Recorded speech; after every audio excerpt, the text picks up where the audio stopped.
এমন বাজে সময় কেটেছে সাকিব আল হাসানের। চোখের সমস্যায় ভুগতে থাকা ক্রিকেটারের শেষও দেখে ফেলছেন অনেকে। ফিট না হলে কেন খেলানো হচ্ছে সাকিবকে?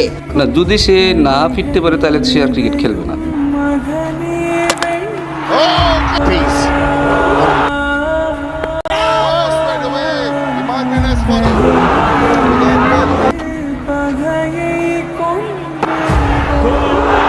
যে খারাপ টাইমে সবকিছু খারাপ যায়। Made by Yasin Edits.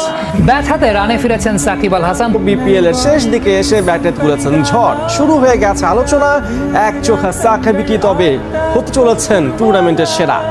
Shakib শেষ এটা কার মাথাতে বেরিয়েছে আমি জানি না। বোধহয় সাকিব আল হাসানের রানে ফেরা। সাকিব ভাই এমন একটা প্লেয়ার, সে তার খারাপ সময়টা বেশিক্ষণ থাকে না, খুব দ্রুত সে ঘুরে দাঁড়ায়। সে এক নম্বর ভুয়া না, সে অলরাউন্ড।